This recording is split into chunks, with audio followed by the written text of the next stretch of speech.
Hi YouTube, welcome back to my channel.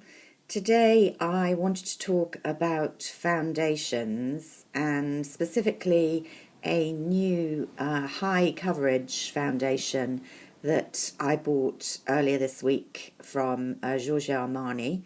It's the Power Fabric foundation, SPF 25, long wear high cover foundation.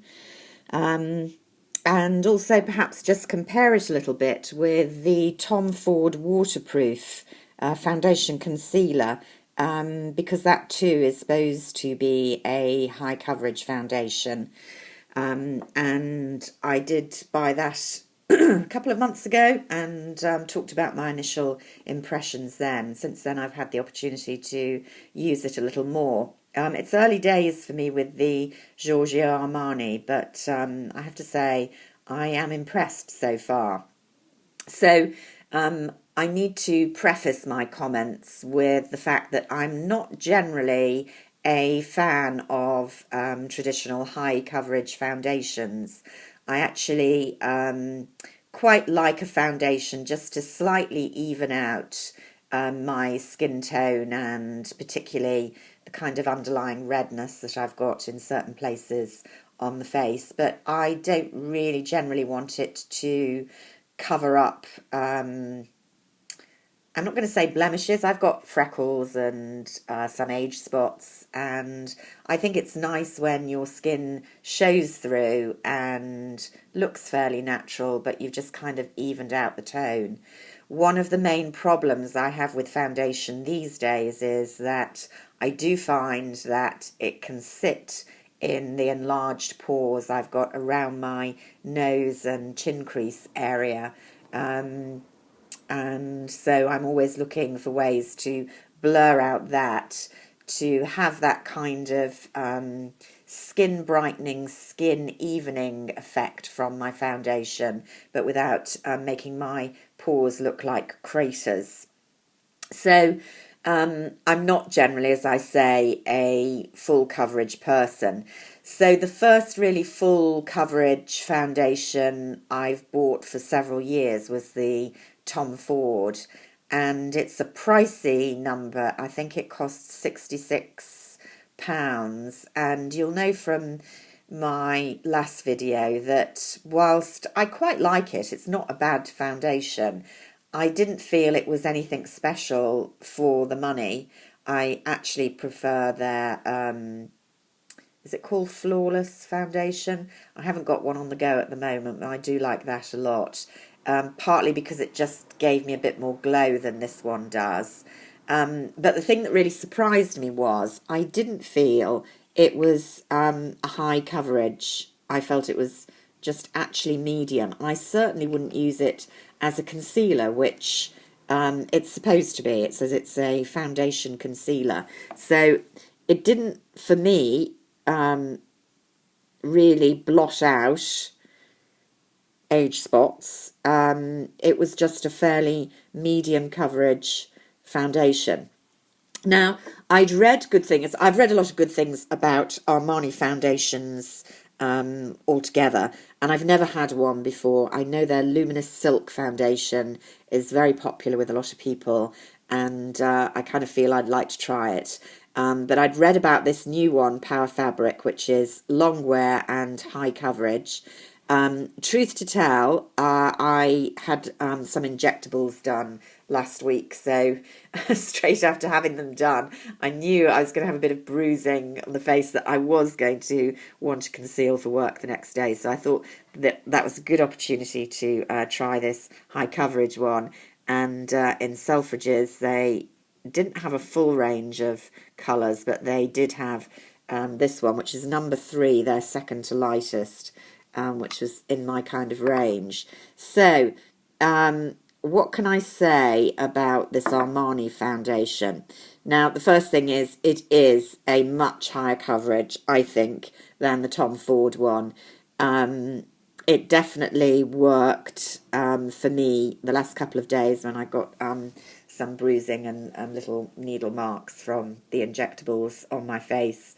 I felt totally happy that they were covered up, And I can also say that it is a really long wear foundation if you powder afterwards.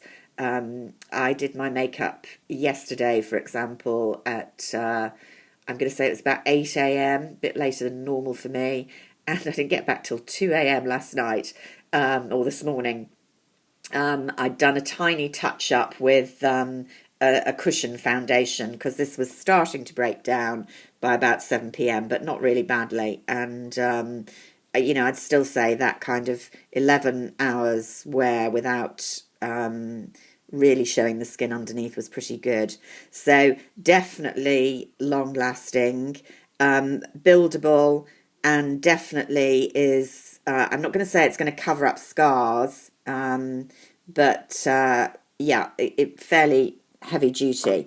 Now, the downside, of course, is that I think particularly on drier skin, it can look a bit powdery. I don't know if you can see that. The finish is nice, but it's not the kind of luminous finish that I really like on a foundation. But I think that may be slightly inevitable when it's a heavy coverage. Having said that, the nearest to heavy coverage I had before these was the stick foundation from Tom Ford, which I will use with kind of problem areas rather than the whole face. And that gives a good deal of coverage with quite a luminous, almost slightly sticky feel, which some people wouldn't like, but I quite like that look. But as I say, this was good. And the point is, I think, even if your foundation isn't giving you quite the luminous look that you would like, you can compensate for that with other products, with good bronzers, highlighters, luminizers, whatever. So I do think this is a really good option for a high coverage, easy to use, long wear foundation. I am very impressed with it. Now, the only thing I would say with my concerns is that I definitely feel it magnifies the pores. I don't really know whether that is wholly to do with the level of pigment in it in order to give full coverage. I suspect it is. And one of the slight problems is that although this is a decent match for my skin, it's possibly a tiny bit light. I got the second to lightest, I think, shade available in the UK, which is a 3. I think they do a 2, which Selfridges didn't have. And then they didn't have anything up till I think it was either a 5 or a 7, whereas I think there's a 3.5 and a 4 in between, which possibly would have been a slightly better match for me. I do find this that cancels out the kind of redness quite well, and I do quite like a pale look, so it's a good enough match, but possibly knowing that it's going to show up pigment in the pores, a closer match is more important with a high coverage foundation. So I may go back and get one of the others to mix with it to improve that. But other than that slight gripe, which I think is probably slightly inevitable if you're going to get the full coverage, I'm really impressed with the Power Fabric. Really, really nice product. The other thing I'm impressed with, it's not cheap, of course, but at £40, it's a full £22 cheaper than the Tom Ford for, I think, exactly the same amount. One fluid ounce Tom Ford, and this is 1.1 in fact, fluid ounce, almost the same. It looks bigger, doesn't it, because it's in the bottle. And a nice pump action. As long as it's a pot, I don't really mind, but a pump action doesn't tend to get as messy as the tube does. You can see it kind of gathering around here. Although this would be heavier to take away with you. This is very convenient to carry in your handbag or your wash bag or whatever. So I thought it was interesting to compare those two. As I say, I have real issues with describing that Tom Ford as a heavy high coverage, because that's not the way I find it, but I know people rave about it as a concealer, and I think, my God, I don't normally have that much to conceal, and I certainly couldn't conceal anything with it. But it's a nice foundation, but overpriced for what it is. The Giorgio Armani Power Fabric does what it says on the bottle. It is high coverage, and it's long lasting, and it's better value. So I'm quite excited to try some of the other foundations in the range. If anyone's got any recommendations with the Giorgio Armani foundation range, I'd be pleased to read about them. I have read good things, as I say, about the silk one, but I know there are a number of others as well, looking on the display at Selfridges. So until next time, bye for now.